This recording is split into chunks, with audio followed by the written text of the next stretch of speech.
दर्शकबिन नमस्कार। म समन अधिकारी आइसकेको छु कार्यक्रम सुरक्षित म लिएर। आज पनि सुरक्षितमा विशेष रहेको छ। आज पनि हामी विभिन्न देशमा रहेका हाम्रा सहकर्मी साथीहरू, हाम्रा नेपाली दाजुभाइ तथा दिदीबहिनीहरूसँग कुराकानी गर्नेछौँ अनि केही साङ्गीतिक प्रस्तुतिहरू पनि लिएर आएका छौँ। आज विशेष गरी हामी मुम्बईतर्फ उदित नारायण झाको परिवार दिपानारायण झासँग नै जोडिने प्रयास गर्दैछौँ भने आज हामी क्यानाडा पनि जोडिँदैछौँ। त्यसै गरी जानकारी गराउनु पर्दाखेरि हामीहरू आज कतार पनि जोडिँदैछौँ, लन्डन पनि जोडिँदैछौँ र नेपालका विभिन्न गायक गायिकासँग जोडिनेछौँ। आजको विशेष प्रस्तुति रहनेछ र यसैबिच म तपाईँलाई केही जानकारी गराउन चाहन्छु।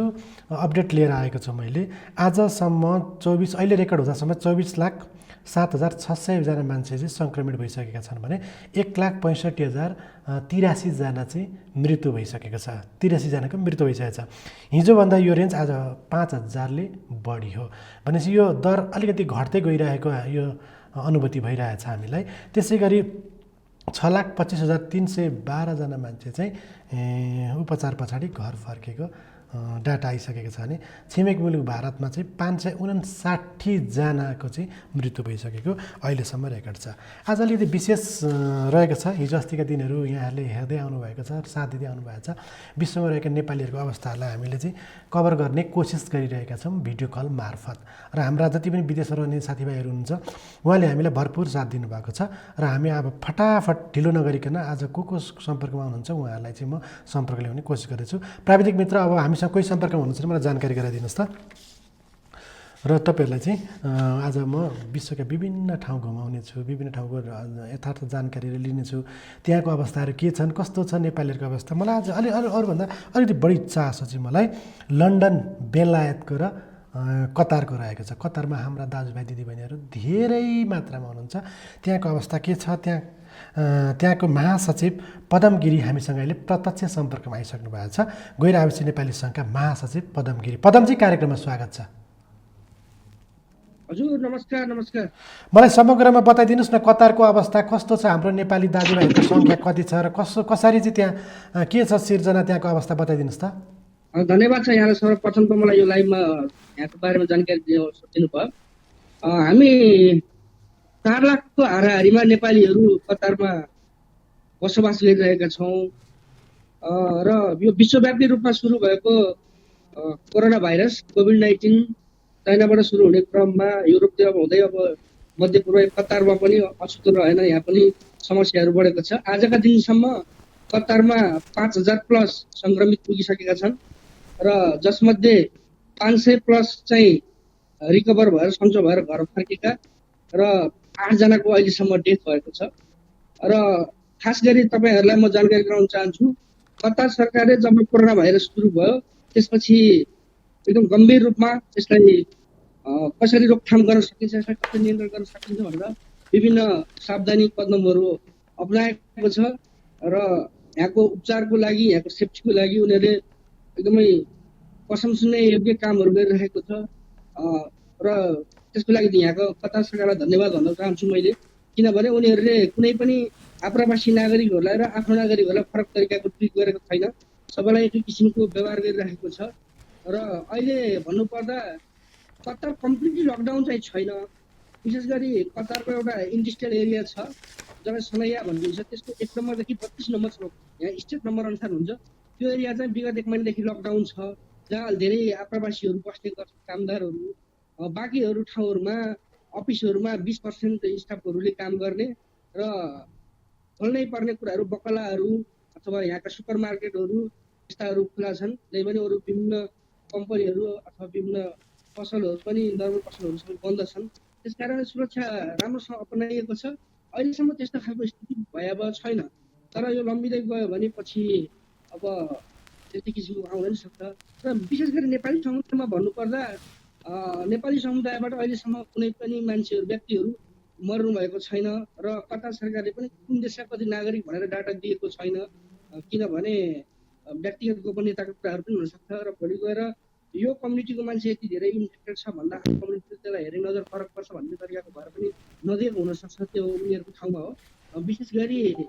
तर त्यस्तो कुनै क्रिटिकल अवस्था कुनै नेपालीको त्यस्तो डरलाग्दो अवस्था छ भने उनीहरूले कुटनीतिक नियोगको थ्रुबाट जानकारी गराइन्छ भन्ने कुराहरू चाहिँ हामीलाई जानकारी आएको छ।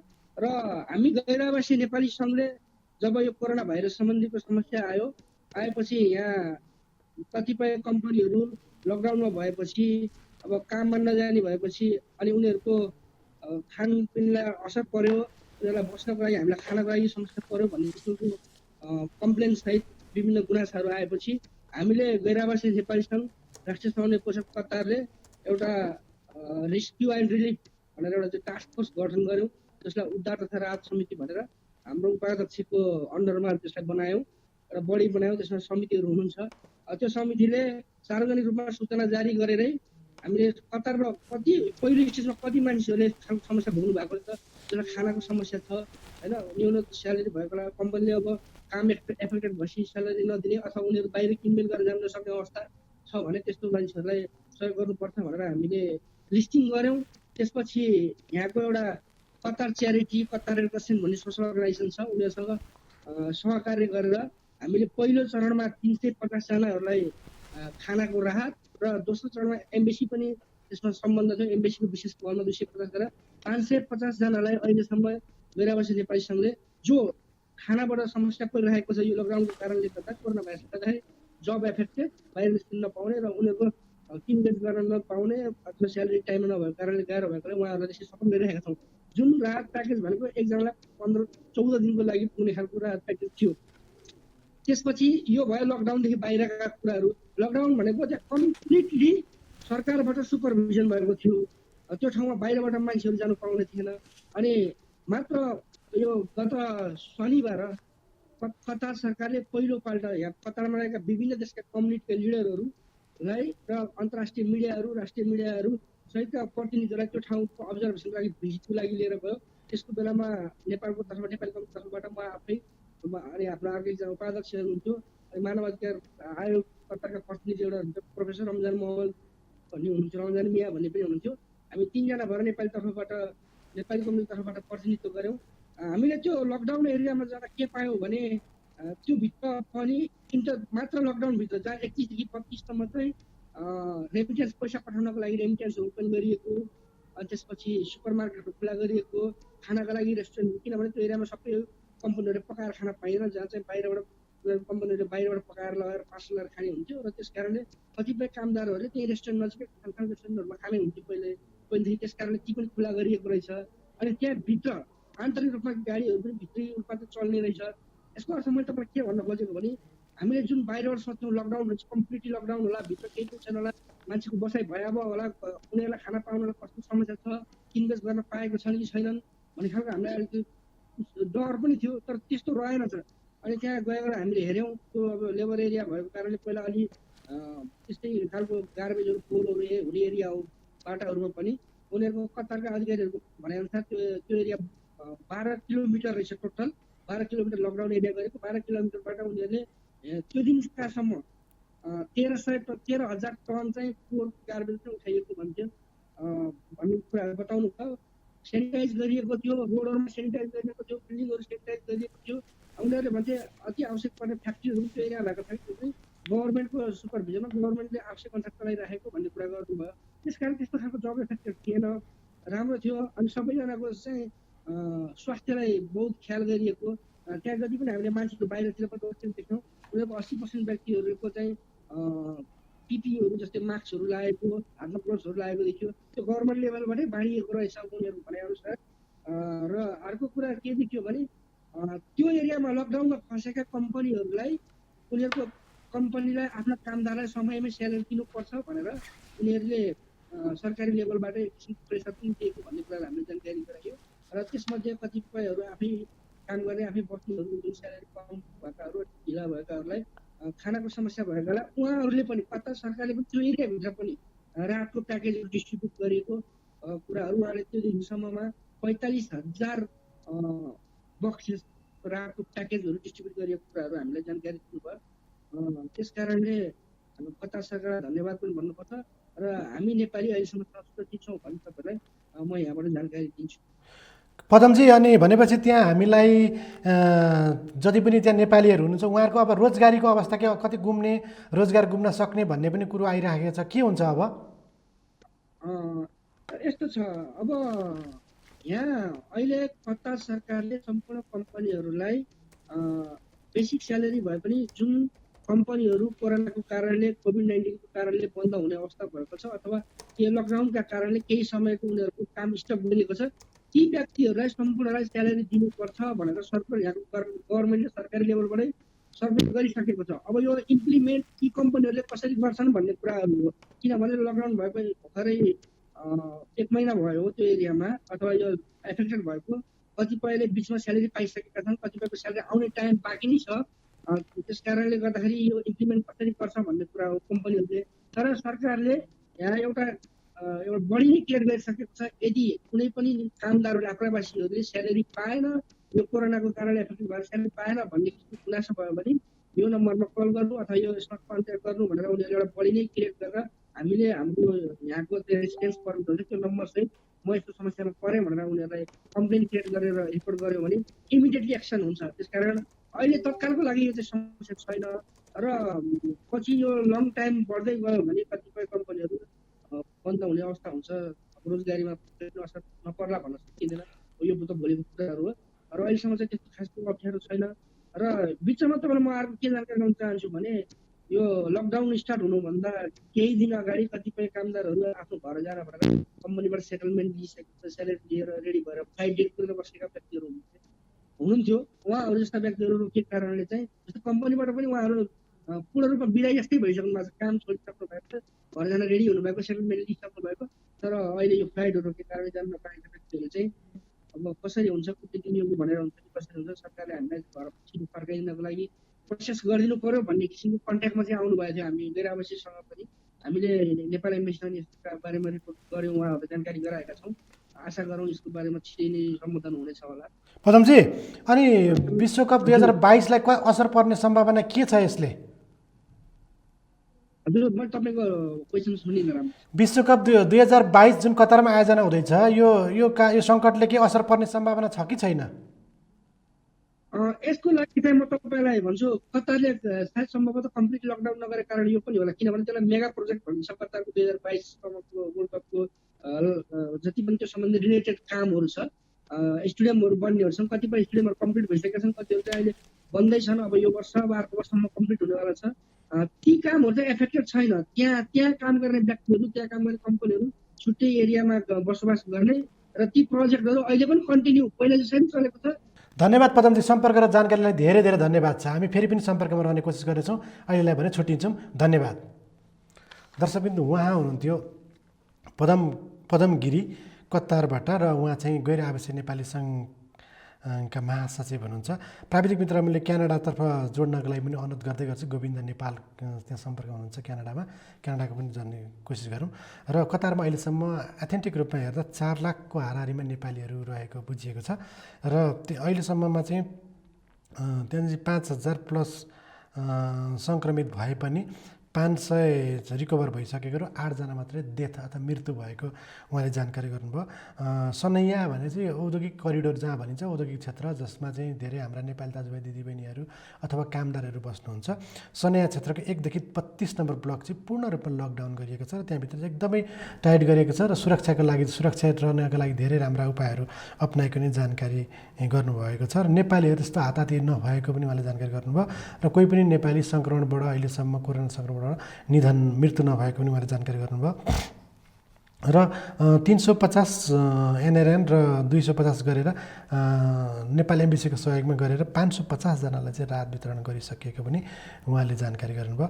र अन्य धेरै कुराहरू जानकारी गर्नुभयो। र रोजगार पनि गुम्न सक्ने, अब त्यो चाहिँ अहिलेसम्म डिसिसन भएको छैन। र कुनै पनि नेपाली एकदम ध्यान दिएर सुन्नुहोला, हाम्रो देशमा अधिकांश मानिसहरू दाजुभाइ दिदीबहिनीहरू कतारमा हुनुहुन्छ र कतारमा रहने परिवार, कतारमा जति पनि हुनुहुन्छ उहाँका परिवारहरू नेपालमा धेरै हुनुहुन्छ। र तपाईँहरूले एकदमै चिन्ता नगरिकन रहँदा हुने भयो। र तपाईँहरूले पनि आफ्ना छोराछोरी अथवा आफ्ना श्रीमान श्रीमतीहरूसँग पनि सम्पर्क गरिराख्नु पनि भएको होला। र सबैजना सुरक्षित राख्ने त्यहाँको सरकारले विदेशी अथवा अप्रवासी अथवा स्थायी अथवा त्यहाँका नागरिक भनेर छुट्याएको भेदभाव गरेको छैन भन्ने पनि जानकारी गराउनु भयो। यसैबिचमा हामीसँग गोविन्दजी सम्पर्कमा हुनुहुन्छ। गोविन्दजी, कार्यक्रममा स्वागत छ। नमस्कार हजुर, धन्यवाद तपाईँलाई। के छ त्यहाँको क्यानाडाको समग्र अवस्थाहरू जानकारी गराइदिनुहोस् न। कस्तो छ, के छ हाम्रो नेपालीहरूको अवस्था, के छ अवस्था त्यहाँको? क्यानाडामा अहिले यो जुन विश्वव्यापी रूपमा फैलिएको कोरोना भाइरसको प्रभाव चाहिँ नेपालीहरूमा चाहिँ देखिएको छैन। एउटा सबैभन्दा राम्रो कुरा चाहिँ त्यही नै छ। अहिलेसम्म मैले सम्पर्क गरेको एनआरएन क्यानाडाका पदाधिकारीहरूसँग उहाँहरूको भनेअनुसार अहिलेसम्म एकजना पनि नेपालीहरू क्यानाडामा यो महामारीबाट चाहिँ प्रभावित एकजना पनि छैनन् सर। अनि भनेपछि अरू के छ त्यहाँको अवस्था, देशको अवस्था के छ त? कस्तो त्यहाँ लकडाउन कस्तो भइरहेछ अथवा कति सङ्क्रमित छन्, कतिजना मृत्यु भइसक्यो, त्यो जानकारी गराइदिनुहोस् न। यहाँ करिब 1500 जति मान्छेको मृत्यु भइसकेको छ। 35,000 चाहिँ बिरामी पुगिसकेका छन्। 2,40,000 को परीक्षण गरिएको छ अहिलेसम्म। स्थिति हेर्दाखेरि नेपालको जनसङ्ख्या र क्यानाडाको जनसङ्ख्या चाहिँ करिब बराबर जस्तै हो। यहाँ 3 करोड 20 लाख जति पपुलेसन छ क्यानाडाको। तर यो रोग चाहिँ अरू देशको तुलनामा यहाँको जनसङ्ख्याको हिसाबले यसलाई ठुलै नै मानिएको छ। साथै यहाँ लकडाउन भनेर नेपालमा जस्तो पुरै लकडाउन गरिएको चाहिँ छैन। मान्छेहरू चाहिँ हिँडिरहेका छन्। ग्रोसरी स्टोरहरू अनि औषधिका पसलहरू चाहिँ खुलेका छन्। अरू त पुरै बन्द गरिएको छ। तर मान्छेहरू चाहिँ सवारी साधनमा हिँड्ने, बाटोमा पनि हिँड्ने गरिएको छ। तर मान्छेलाई चाहिँ पार्कमा गएर बस्ने, डुल्ने अनि 2जना 4जना मान्छे जम्मा आउने त्यस्तो गरेको प्रहरीले देख्यो भने 1,000 को टिकट दिन्छ। भनेपछि उसलाई 1,000 को फाइन लगाउँछ। अहिलेसम्म 400 प्लस मान्छेलाई म बस्ने एरियामा चाहिँ फाइन प्रहरीले चाहिँ फाइन लगाएको चाहिँ छ अहिले अवस्था चाहिँ। भनेपछि अमेरिकासँग त बोर्डर जोडिएको छ। अहिले अमेरिका जान आउन सबके बोर्डर सिल गरिएको छ कि के छ त्यहाँको अवस्था? यो 3 हप्ताभन्दा धेरै 3 हप्ता भयो चाहिँ उसँग अमेरिका र क्यानाडाको बोर्डर चाहिँ अहिले बन्द गरिएको छ। र यो अझै एक महिना चाहिँ यो बोर्डर चाहिँ बन्द गर्ने नै भनेर चाहिँ सहमति भइसकेको छ।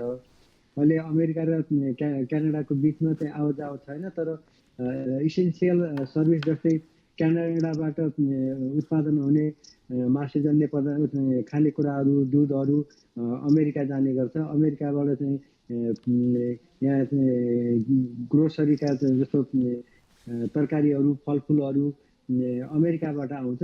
त्यो चाहिँ चलिरहेको छ। तर आम मान्छेहरूको आवत जावत चाहिँ रोकिएको छ।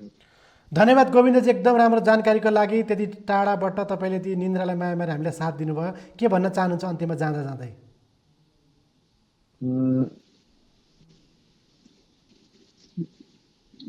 भन्न त अब चाहिँ देशबाट हामी टाढा बसेका छौँ। हेर्ने हो भने चाहिँ यो विश्वव्यापी फैलिएको यो महामारीबाट विदेशमा बस्ने नेपालीहरू चाहिँ धेरै प्रभावित छन्। भगवानले नै सहयोग गरे हो कसरी हो चाहिँ नेपाल अहिलेसम्म सुरक्षित देखिएको छ। त्यो मानेमा हामी विदेशमा बस्ने सबैजना चाहिँ खुसी छौँ।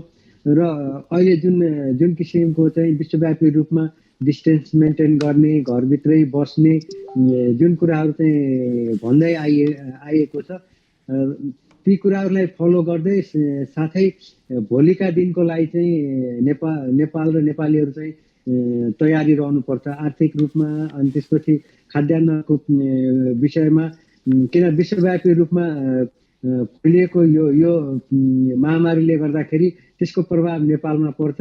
र नेपालीहरूले, नेपाल सरकारले अहिले चाहिँ कृषिको लागि चाहिँ एउटा कसरी सहजीकरणले कृषिलाई प्रभाव नपार्ने गरी उत्पादन बढाउन सकिन्छ त्यसमा चाहिँ पहल गर्नुपर्ने चाहिँ एउटा कुरा देखिन्छ। साथै अर्को चाहिँ विदेशमा रहेका र यो केही 1-2 महिना पछाडि चाहिँ केही खुकुलो भएपछि फर्किनेहरूलाई चाहिँ रेस्क्यु गर्नु पर्ने हुन्छ। त्यसको लागि पनि एउटा तयारी गर्नुपर्ने देखिन्छ।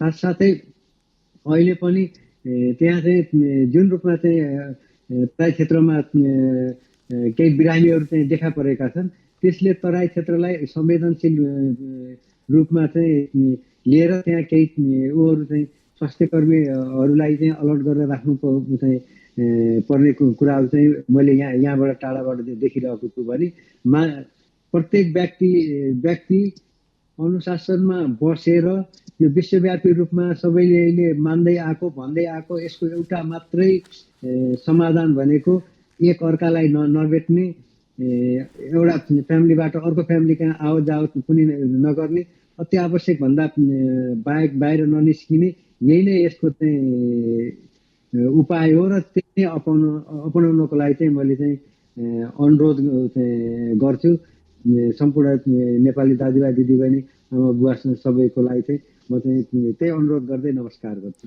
धन्यवाद गोविन्द नेपालजी, धन्यवाद तपाईँले त्यति टाढाबाट हामीले जानकारी गराइदिनु। दर्शक पनि उहाँ हुनुहुन्थ्यो गोविन्द नेपाल सञ्चारकर्मी क्यानाडाको टोरन्टोबाट। र क्यानाडाको जानकारी अब यसपछि हामी तपाईँ लन्डनतिर लानेछौँ। लन्डन पछाडि हामी ब्रेकमा जानेछौँ। लन्डनमा कुशल श्रेष्ठ हाम्रा सहकर्मी साथी हुनुहुन्छ। कुशलजीलाई चाहिँ म प्राविधिक साथीलाई चाहिँ कनेक्सन गर्नको लागि म अनुरोध गर्दछु। लन्डनको अवस्था चाहिँ एकदम ताजा जानकारी तपाईँलाई म गराउनेछु। गोविन्दजीले भने जस्तो 3 करोड 20 लाख जनसङ्ख्या भएको देश क्यानाडा हो। एकदमै राम्रो देश, एकदम विकसित देश हो र जनसङ्ख्या हिसाबले नेपाल बराबरकै जनसङ्ख्या देखिन्छ। र सबै जति पनि नेपालीहरू हुन्छ सबै नेपालीहरू सेफ भएको उहाँले जानकारी गर्नुभयो। सुरक्षित हुनुहुन्छ नेपालीहरू, गुड न्युज सुनाउनुभयो। र क्यानाडामा अहिलेसम्म 1500को मृत्यु भइसकेको छ भने 35,000 मान्छे सङ्क्रमित भएका छन्। र अर्को कुरो चाहिँ 2,40,000 मान्छेलाई चाहिँ परीक्षण गरिसकेको छ सरकारले। यो चाहिँ हाम्रो देशमा गर्नुपर्ला जस्तो ऱ्यापिड टेस्ट अथवा पिसिआर सिस्टमले चाहिँ फटाफट चाहिँ टेस्ट गर्नुपर्ने देखिन्छ। र यो टेस्टले नै चाहिँ हामी सबैजना सुरक्षित रहन सक्छौँ। हामीसँग कोही सम्पर्क आइसक्नु भएको हो प्राविधिक साथी? र क्यानाडामा चाहिँ अहिले एकदमै बाहिर हिँड्न अथवा पार्कमा जान अनि धेरैजना मान्छे सँगसँगै हिँड्नको लागि चाहिँ एकदम कडा गरिएको छ। र टोरन्टोको जानकारी गराउनु पर्दा चाहिँ त्यो कोही मान्छे त्यसरी हिँडे भनेदेखि $1,000 फाइन हुने, $1,000को टिकट काट्ने चाहिँ उहाँले जानकारी गर्नुभयो। अहिलेसम्म चाहिँ टोरन्टोमा 400जना चाहिँ फाइनमा परिसकेका छन् अथवा दण्डित भइसकेका छन्। र हामी अब लन्डन बेलायतमा हाम्रा नेपाली दाजुभाइहरू धेरै बस्नुहुन्छ। बेलायतमा हाम्रा ब्रिटिस आर्मी नेपाली दाजुभाइहरू धेरैजना हुनुहुन्छ। र ब्रिटिस आर्मी मध्येमा अलिकति बुढाबुढीको सङ्ख्या चाहिँ अलिकति बढी नै भएको त्यहाँ जानकारी गराउन चाहन्छु म। र बेलायतको कुरा गर्नुपर्दाखेरि बेलायतमा धेरैजना प्रधानमन्त्रीलाई नै त्यहाँ भयो भने यसैबिच हामीसँग बेलायतको लन्डनबाट कुशल श्रेष्ठ सम्पर्कमा हुनुहुन्छ। कुशलजी, कार्यक्रममा स्वागत छ। मैले अडियो सुन्न सकिनँ कुशलजी तपाईँको, र मलाई जानकारी गराइदिनुहोस् त्यहाँ लन्डनको अवस्थाहरू के छ एकचोटि सर र भनिदिनुहोस् त। सर, विशेष गरी अब अहिले बेलायतको स्थिति सबैलाई जानकारी भएकै कुरा हो। अलिकति भया नै छ यहाँको अवस्था। र अहिलेसम्म करिब हाम्रो हिजो मात्र यहाँ 596 जनाको मृत्यु भएको छ 24 घण्टाको अन्तरालमा। र अहिलेसम्म मृत्यु हुनेको सङ्ख्या चाहिँ 16,060 पुगिसकेको छ। र यो कोभिड-19बाट हाम्रो नेपालीहरूको पनि मृत्यु भएको छ। यहाँ 17-18 जना पुगिसक्नु भएको छ। जो समग्रमा हेर्दाखेरि अलिकति डरलाग्दो अवस्था नै छ यहाँ पनि। भनेपछि हाम्रो नेपालीहरूलाई सुरक्षाको दृष्टिकोणले त्यहाँको सरकारले अथवा त्यहाँको हाम्रो नेपाली राजदूतावासले अथवा नेपाल गैर आवासीय सङ्घले के सहयोग गरिरहेछ? होइन, सरकारको तर्फबाट सबैभन्दा इम्पोर्टेन्ट कुरा चाहिँ जनचेतना नै हो होइन। सबैमा छ त्यो चाहिँ। त्यस्तै गरी हाम्रो नेपाली जति पनि हुनुहुन्छ उहाँहरूले त्यो स्ट्रिक्टली त्यो सरकारको गाइडलाइन फलो पनि गरिरहनु भएको छ। र सुरक्षा अपनाउँदै पनि कतिपय कुराहरूमा चाहिँ यो सङ्क्रमण हुन गइरहेको छ। अब यहाँको सरकारले त्यो फेसिलिटिजहरू जति हुनुपर्ने हो त्यो सबै गरिरहेको छ। तर पनि त्यसको बावजुद पनि सङ्क्रमण सङ्ख्या चाहिँ अलिकति बढिरहेको छ। तर यो पछिल्लो 1 हप्ता यता चाहिँ हस्पिटलमा भर्ना हुनेको सङ्ख्या चाहिँ कम भएको भन्ने जानकारी आएको छ यो सङ्क्रमणको कारणले गर्दा। हाम्रा नेपालीहरू दाजुभाइ दिदीबहिनीहरू चाहिँ कति सङ्क्रमित हुनुहुन्छ? सङ्क्रमितको सङ्ख्या चाहिँ मैले जान्न चाहेँ। पछिल्लो सङ्क्रमितको हिसाब गर्ने हो भने यति नै भन्ने तथ्याङ्क चाहिँ छैन। तर 200 भन्दा बढीको हाराहारीमा नेपालीहरू सङ्क्रमित हुनु भएको छ भन्ने जानकारी आएको छ। भनेपछि हाम्रो त्यहाँ मृत्यु हुने नेपालीहरू चाहिँ कुन एजको हुनुहुन्छ? अथवा मैले सुनेअनुसार वयोवृद्धहरू अनि वृद्ध उमेरका ब्रिटिस आर्मीहरू हुनुहुन्छ भन्ने पनि जानकारीमा आएको छ। त्यस बारेमा अलिकति जानकारी गराइदिनुहोस् न।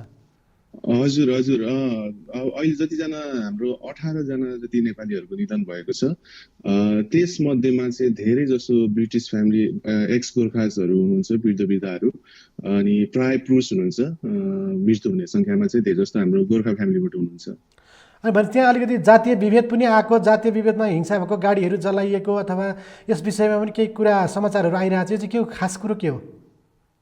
सरी सर, मैले अलि राम्रोसँग सुनिनँ। त्यहाँ अलिकति जातीय विभेद भएको, हिंसा भइरहेको, हजुर हजुर हजुर हजुर हजुर यसबारे जानकारी गराइदिन्छ।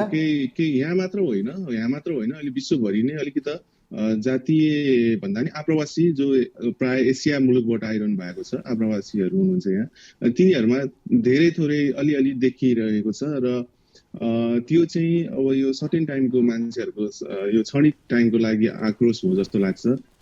विशेष गरी यहाँ चाहिँ नेपालीहरूलाई हेरी दृष्टिकोण, एउटा बेलायतसँगको नेपालीको त्यो सम्बन्ध धेरै लामो समय 200 वर्षभन्दा अगाडिको लामो सम्बन्ध हो। र त्यो हिसाबले नेपालीलाई नै भनेर टार्गेट गरेर त्यो नराम्रो हिंसा चाहिँ गरेको होइन जस्तो लाग्छ मलाई। तर पनि केही त्यस्ता छुटपुट घटनाहरू चाहिँ देखिरहेका छन्।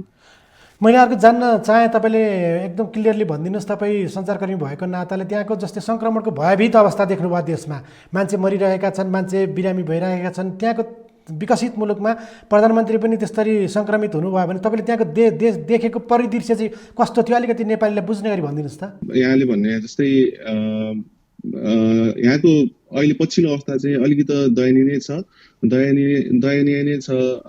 मैले भनिहालेँ, मृत्यु भनेको सङ्ख्या पनि बढिरहेको छ र समग्रमा अहिले खास तथ्याङ्क जुन बाहिरिएको छ 16,020 भनेको त्यो चाहिँ हस्पिटलमा मर्नेहरूको सङ्ख्या मात्र हो। यहाँ थुप्रै अरू केयर होमहरू पनि छ, त्यहाँको मृत्यु भएको सङ्ख्याको एक्चुअल डाटाहरू चाहिँ आएको छैन।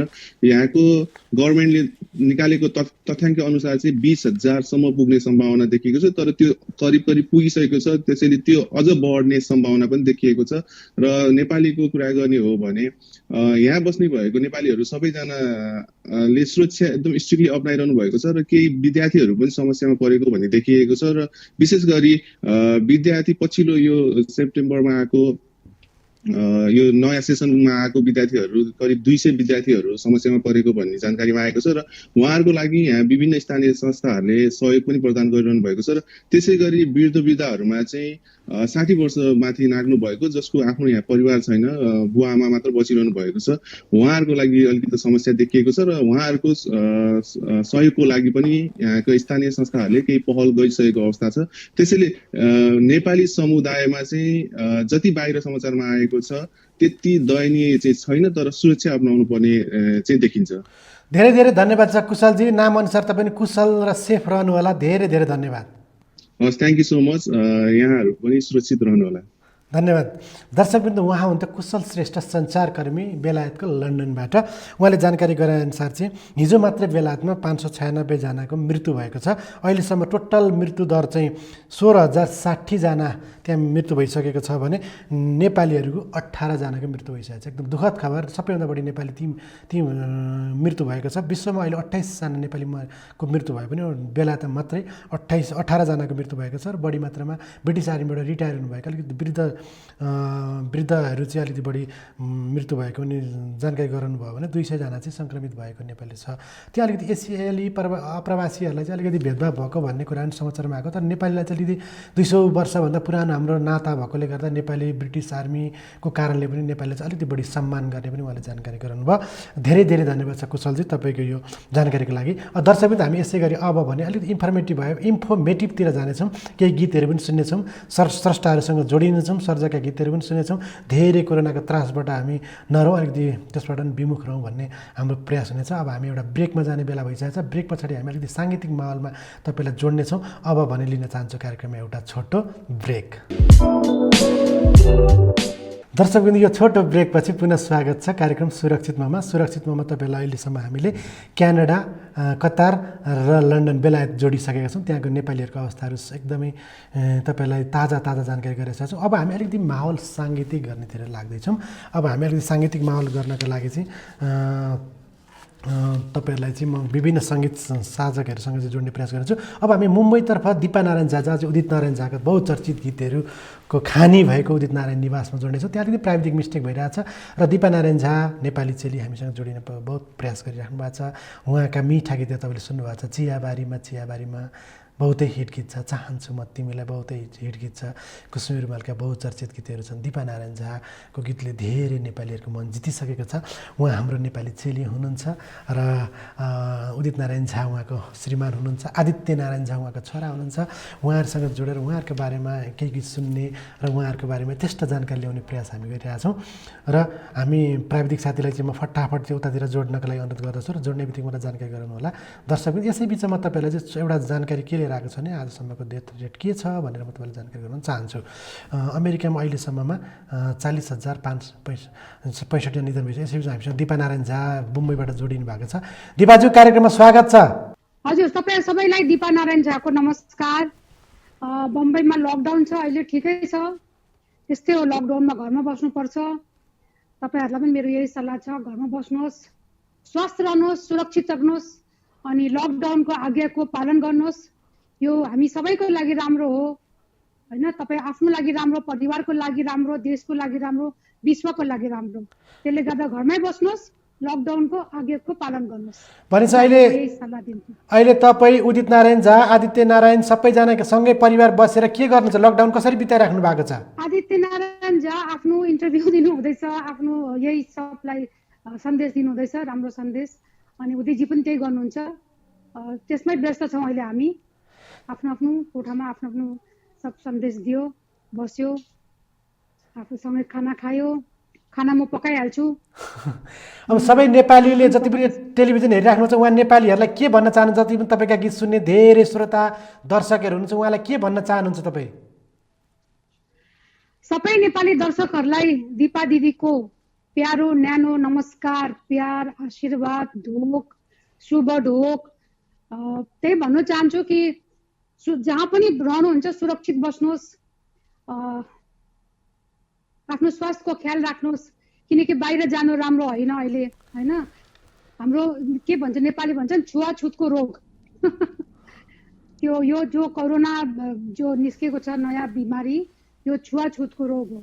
त्यसले गर्दाखेरि एक मान्छेसँग अर्को मान्छेसँग कुनै पनि मान्छेलाई छ भने त्यो मान्छेको कन्ट्याक्टमा आयो भने त्यसलाई बिमारी हुन सक्छ।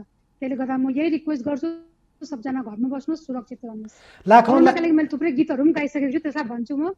समुचित बास्कोटाजीको एउटा गीत गाएको छु। कोरोनाले त्रस्त पार्यो यो संसारलाई। सुन्दैछ? भन्नु सुनिरहेको छु। कोरोनाले त्रस्त पार्यो यो संसारलाई, अस्तव्यस्त पारिहाल्यो मानव जातिलाई, अस्तव्यस्त पारिहाल्यो मानव जातिलाई। यो भाइरसको अन्त गरौँ सबै मिलेर, धर्म जाति भेदभाव सबै भुलेर।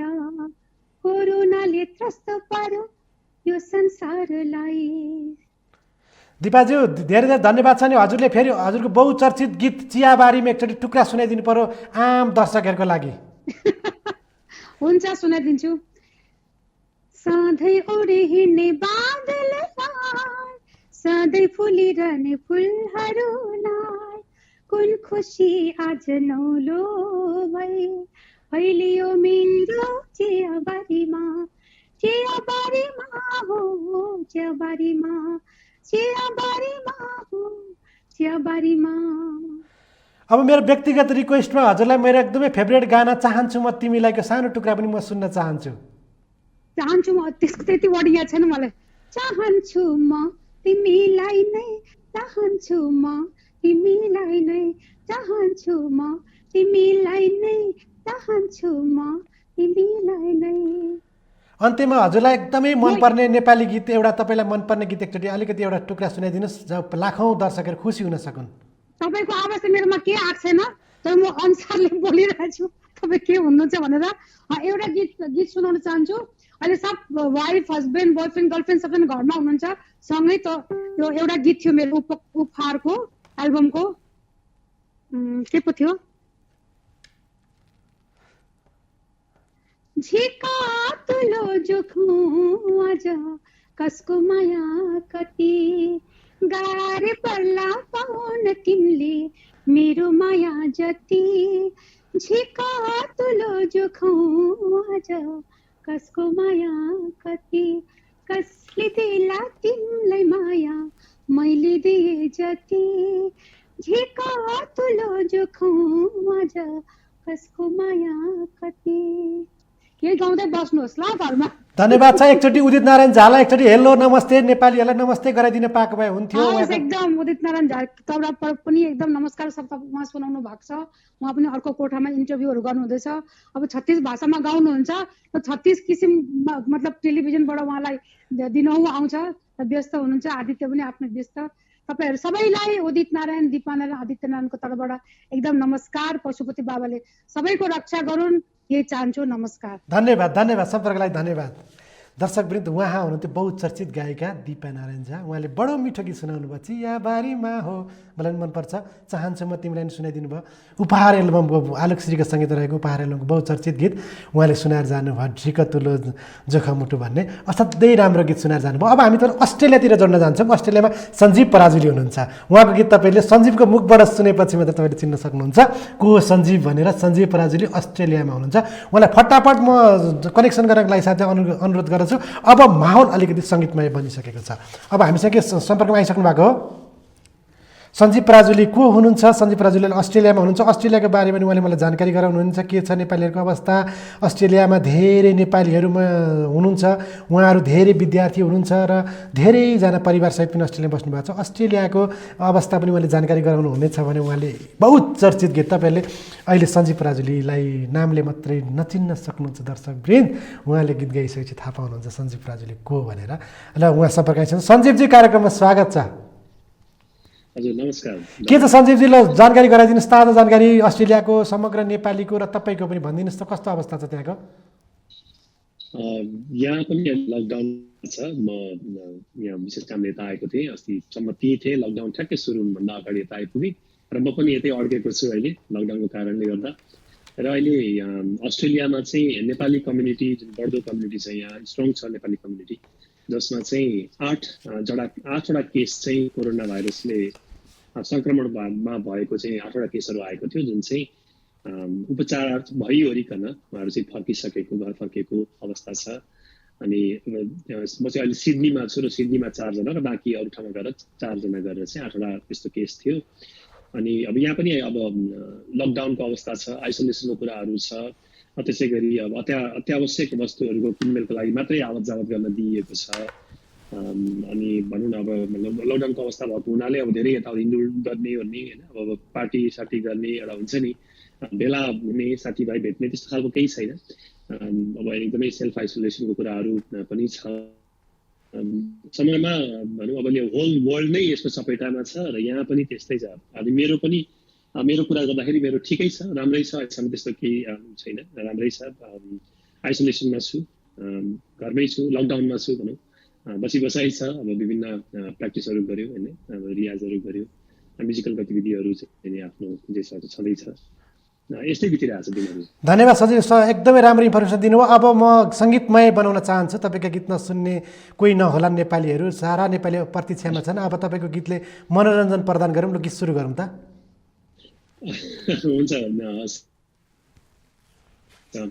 म एउटा गीत गाउँछु जुन धेरै दर्शक श्रोताहरू चाहिदिनु भएको थियो। नाइ मलाई थाहा छैन सानो एउटा गुनगुनाएर सुनाउँछु हजुरलाई। जोडी ढुकुरसँगै डुलेको किन होला नाइ मलाई थाहा छैन नाइ मलाई थाहा छैन फुलमा सधैँ भवरा झुलेको किन होला नाइ मलाई थाहा छैन खै मलाई थाहा छैन के छ तिम्रो मन बरु सिधै भन ए के छ तिम्रो मन बरु सिधै भन भन्नु कुरो बुझ्ने बेला भएको छैन नाइ मलाई थाहा छैन खै मलाई थाहा छैन नाइ मलाई थाहा छैन खै मलाई थाहा छैन। एकदम मिठो गीत सुनाउनु भयो। अब कुनै गीत एउटा टुक्रा सानो सुनाउन चाहनुहुन्छ कि यतिमै बिट मार चाहनुहुन्छ? अवसर दिनुभएको छ अवश्य पनि। अब धेरै दर्शक श्रोताले हेरिरहनु भएको होला सुनिरहनु भएको होला। म सानो एउटा गुनगुनाउँछु। केही दिनपछि यो गीत आउँदैछ रिलिज हुँदैछ। अहिलेको गीत एकनारायण भण्डारीजीको शब्द र आशिष रञ्जनजीको सङ्गीत थियो। टिका प्रसादजी र मैले गाएको डुएट गीत। अब आउने चाहिँ केही समयमा रिलिज हुन्छ, यसको तयारी भइरहेछ। यो गीत चाहिँ हाम्रो दीपक शर्माजी उहाँको शब्द सङ्गीतमा एउटा गीत छ, छैन मलाई पीर भन्ने गीत छ। थोरै म गुनगुनाएर सुनाउँछु हजुरको लागि, चाँडै नै रिलिज हुँदैछ। छैन मलाई पीर, छैन मलाई पीर, देब्रे हातमा कालो छाता, दाहिने हातमा मायालु कोसी। देब्रे हातमा कालो छाता, दाहिने हातमा मायालु कोसी। दो बाटोमा छिर्केमिके धाजा बन्या छु, आजसम्म तम्रो कुरा सबै मान्या छु। आज मेरो एउटा कुरा तमले मानिदेऊ, तमले मानिदेऊ। छैन मलाई पीर, छैन मलाई पीर, देब्रे हातमा कालो छाता, दाहिने हातमा मायालु कोसी। अहिले लकडाउनमा बस्नु भएको बेला सबैजनाको मायालु आफ्नो जुन बिहे भइसक्नु भएको मायालुहरू घरमै हुनुहुन्छ। देब्रे हातमा कालो छाता, दाहिने हातमा मायालु कोसी। अब घरमै रमाइलो गर्नु होला, अब गीतहरू आउँदै चाँडै। र जो अब अहिले भनौँ न अब माया आफ्नो मायासँग नजिक हुनुहुन्न, अहिले सेल्फ यो के भन्छ लकडाउनले गर्दा पर हुनुहुन्छ, यसै गरी फोनमै मतलब लाइभमा बसेर भए पनि रमाइलो गर्नु होला, एकअर्कामा चाहिँ सदा बढाउनु होला, कम्युनिकेसनमा रहनु होला, सम्पूर्णलाई फेरि पनि सुरक्षित रहनु होला भन्न चाहन्छु। धन्यवाद सञ्जीवजी, धेरै धेरै धन्यवाद टाढाबाट हामीलाई जानकारी गराइदिनु भएकोमा। थ्याङ्क यू समीर दाइ। दर्शकवृन्द, उहाँ हुनुहुन्थ्यो सञ्जीव पराजुली अस्ट्रेलियाको सिडनीबाट। अब हामी यस पछाडि कृष्ण काफ्लेसँग सम्पर्क रहन्छौँ। कृष्ण काफ्लेको तम्रा हाम्रा भन्ने गीत पनि सुन्नेछौँ, जुन छक्का पन्जाको निकै चर्चित गीत हो, सुन न तम्रा सुन न हाम्रा भन्ने गीत। कृष्ण काफ्लेलाई सम्पर्कमा ल्याउनलाई मैले प्राविधिक मित्र अनुरोध गरेँ। कृष्ण काफ्ले लाइनमा हुनुहुन्छ र सञ्जीव पराजुलीको नाइ मलाई थाहा छैन भन्ने गीत, जडी ढुक्कुर भन्ने गीत चाहिँ एकदमै हिट भयो। टिका परसाईजी लिएर उहाँले गाउनु भएको, आशिष अविरालको सङ्गीतमा एकनारायण भण्डारीको शब्द रहेको थियो। र जुन गीत चाहिँ अहिलेसम्म नेपालमा सबैभन्दा धेरै हेरिएको भिडियोमा पर्छ, 8 करोड प्लस भइसकेको छ त्यो भिडियो भने। उहाँले चाहिँ हामीलाई सिडनीबाट हामीलाई लकडाउनमै बसेर, आइसोलेसनभित्रै बसेर, होम क्वारेन्टाइनभित्रै बसेर नि हामीलाई सुनाइदिनु भयो। धेरै धेरै धन्यवाद छ। र त्यहाँको जानकारी गर्दाखेरि अहिले सिडनी अस्ट्रेलिया चाहिँ 8 जना नेपाली चाहिँ सङ्क्रमित भएको भन्ने उहाँले जानकारी दिनुभयो। अरू त्यस्तो हात नभएको र सबै नेपालीहरू सुरक्षित रहेको पनि जानकारी गरिदिनु भयो। जानकारीको साथमा सङ्गीतलाई पनि हामीलाई जोड दिनुभयो। धेरै धेरै धन्यवाद छ सञ्जीव पराजुलीजी। तपाईँको अबको बाँकी र जीवन सुखी रहोस्, सफल रहोस् र सुरक्षित रहोस् भन्न चाहन्छु। अब हामी तपाईँलाई कार्यक्रमको हामी उत्तरार्ध दिन आइसकेको छ। अब हामीसँग 2 जना मात्रै सिङ्गर बाँकी हुनुहुन्छ। अब हामी सञ्जीव पराजुली पछाडि कृष्ण काफ्लेसँग जोडिने प्रयत्न गरेका छौँ। प्राविधिक साथीले म कृष्ण काफ्लेसँग जोड्नको लागि मैले अनुरोध गर्दछु र यसैबिच म तपाईँलाई केही अपडेटहरू लिएर आउँदैछु। र स्पेनमा अहिलेसम्म 20,453 मृत्युदर घटेको छ स्पेनमा। र यसैबिचमा चाहिँ हामीसँग आइसक्नु भएको प्राविधिक साथी र यसैबिच हामीसँग बहुचर्चित गायक, युवा गायक कृष्ण काफ्ले सम्पर्कमा आइसक्नु भएको छ। पर्ख मायालु भन्दै उहाँ पर्खिराख्नु भएको थियो। कृष्णजी, कार्यक्रममा स्वागत छ। हजुर, थ्याङ्क यू सो मच। अनि के छ त, पर्ख मायालु भनेर धेरै बेर हामीलाई पर्खिनु भयो, कसरी लकडाउन बिताइराख्नु भएको छ? अब यो लकडाउनको बेलामा म पनि सबैले जसरी नै एउटा सुरक्षित लिएर बसिरहेको छु। अनि खासै त्यस्तो बेलामा प्रगति भन्ने कुरा केही हुँदैन। अब त्यही पनि यो लकडाउनमा बसेको बेलामा नयाँ कुराहरू केही सिक्ने, क्रिएट गर्ने गरिरहेको छु मैले। नयाँ क्रिएसन केही गरिराख्नु भएको छ घरमा बसेर कि के अरे खाना पकाएर बिताइराख्नु भएको छ टाइम? अब यो बेलामा एकदमै पहिला लकडाउन नहुने बेलामा कार्यक्रमले गर्दाखेरि बाहिर भएको कारणले नेपालमा सिक्न बाँकी भएका कुराहरू, धेरै चिजहरू पनि भएको कुराहरू मैले समय दिइरहेको छु। अब न्यू क्रिएसन, न्यू कम्पोजहरू गरिरहेको छु, बुक्स पढिरहेको छु, एकदमै शिक्षा दिने खालका मुभीहरू हेरिरहेको छु, सिरिजहरू हेरिरहेको छु। यसरी बिताइरहेको छु, मैले गेम्स खेलिरहेको छु। टेलिभिजन हेरेर बस्नुका समस्त दर्शकहरूलाई तपाईँको बहुचर्चित गीत सुन न तम्राबाट चाहिँ एकचोटि मनोरञ्जन प्रदान गरिदिने हो कि? पक्कै पनि मलाई यो लकडाउनमा बसेको बेलामा म आफैलाई पनि यो इन्टरटेनमेन्टमा यसरी जोडिन पाउँदाखेरि म आफै पनि खुसी भएको छु। पक्कै पनि म जोडिसके पछाडि मेरो आवाजमा चर्चामा रहेको गीतहरू थुप्रै छन्। थुप्रै मध्ये मैले एउटा गीत छकन्दाबाट सुनाउन चाहन्छु। सुन न चम्पा, हाम्रा त तम्रा बाहेक को छ र। म जस्तै धेरैजना अब सबै नेपालीहरू नै लकडाउनमा बसिराख्नु भएको अवस्था छ। सबैलाई इन्टरटेनमेन्ट होस् भन्ने सोचेर 2 लाइनमा सुरु गरौँ कि के? सुरु गरिहाल्नुहोस्। ओके, संसारभरिका जिन्दगी देखे तर चम्पा तम्रा अघि सबै फिका भेटे मुटु दुखन्छ तम्रा यादमा के छ र चम्पा तम्रा मायामा घाम डुब्न लागेको त्यो डाँडैमा चाँडै आउँछु लुरी तम्रा डैमा ठाउँ बिरानो भए पनि यो मन तम्रा काखैमा देखन चम्पा सुन चम्पा हाम्रा त तम्रा बाहे कोठरा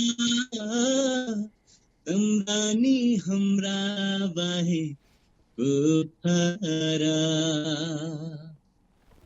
धन्यवाद कृष्णजी, सम्पर्क गरिदिनु भयो, साह्रै मिठो गीत सुनाइदिनु भयो, धेरै धेरै धन्यवाद छ। Stay safe. Thank you so much. मलाई पनि इन्टरटेनमेन्ट गराउनु भयो। म आफै पनि घरभित्र मेरो बसेको मान्छे यसरी लाइभ आएर सम्झिनु भयो होइन। रमाइलो टेलिभिजन मार्फत सम्पूर्ण श्रोताबिनहरू मार्फत कसरी बसिरहेको छु भन्ने कुरा एउटा जानकारी गराउने अवसर दिनुभयो। Thank you so much. सम्पूर्ण रमाइलो टेलिभिजन हेरेर बस्नुभएको दर्शकबिनहरूमा नमस्कार र सुरक्षित रहनु होला भन्न चाहन्छु यो समयमा। Thank you so much. धन्यवाद कृष्णजी। उहाँ हुनुहुन्थ्यो कृष्ण काफ्ले, बहुत राम्रो गीत गाउनुहुन्छ। पर्ख पर्ख मायालु भन्ने गीत पनि निकै चर्चित छ उहाँको। त्यसै गरी सुन न चम्पा भन्ने पनि निकै नै हिट गीत हो। तम्रा त हाम्रा बाहेक नै छ र यसमा चाहिँ हामी रवि रिमाललाई जोड्ने प्रयत्न गरेछौँ। रवि रिमाल को हुनुहुन्छ तपाईँलाई म भन्दै जानेछु। प्राविधिक मित्रलाई मैले रवि रिमालसँग जोडिदिनलाई अनुरोध गरेँ। र रवि रिमाल भनेको बहुचर्चित ब्यान्ड स्याड रोज, कतिलाई थाहा हुन्छ हुँदैन, 50को दशकको निकै चर्चित ब्यान्ड हो। र त्यो ब्यान्डको एउटा गीत गुनगुनाउने बित्तिकै तपाईँले पक्कै पनि उहाँहरूले चिनिहाल्नुहुन्छ। त्यो ब्यान्डका एक ब्यान्ड मेम्बर भोकलिस्ट रवि रिमाललाई सम्पर्क मिलाउने कोसिस मैले गरिरहेको छु। रवि रिमालको गीत भन्नुपर्दाखेरि त्यो ब्यान्ड निकै चर्चित गीत थियो। ब्यान्डको नाम थियो स्याड रोज, कृतिपुरको ब्यान्ड हो यो। र यो ब्यान्डका गायक मध्येका एक हुन् रवि रिमाल। र जुन गीतको बोल छ तपाईँले गाउने बित्तिकै पत्ता लगाइहाल्नुहुन्छ, चरी उडो बादल छुनलाई।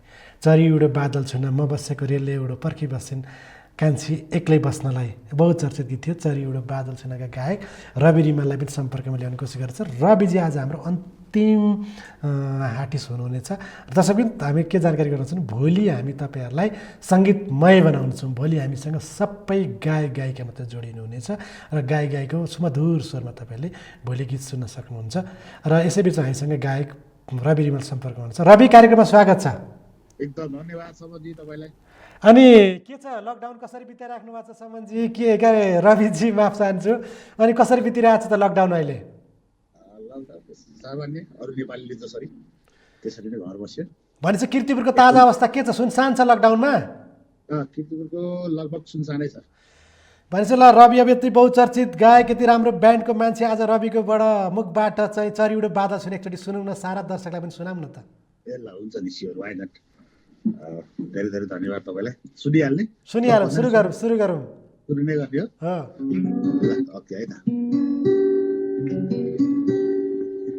चरी उड्यो बादल छुनलाई, म बसेको रेलै उड्यो कान्छी बसिन् एक्लै रुनलाई। चरी उड्यो बादल छुनलाई, म बसेको रेलै उड्यो कान्छी बसिन् एक्लै रुनलाई।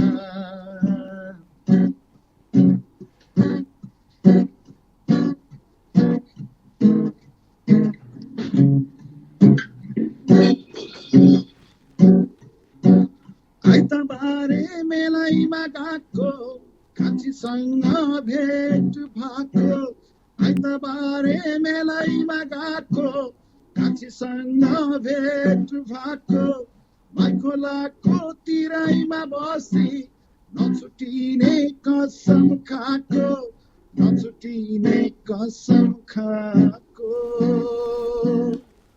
हो नछुटिने कसम खाएको चरी उड्यो बादल छुनालाई बसेको रेलै गुड्यो कान्छी बसिन् एक्लै रुनालाई पर्खी बस्नु है दियो बाली सकिआउँछु म यसै पाली पर्खी बस्नु है दियो बाली सकिआउँछु म यसै पाली बनाउँछु म तिमीलाई आफ्नो रगतको सिन्दुर हाली रगतको सिन्दुर हाली ओ रगतको सिन्दुर हाली चरी उड्यो बादल छुनालाई म बसेको रेलै गुड्यो कान्छी बसिन् एक्लै रुनालाई।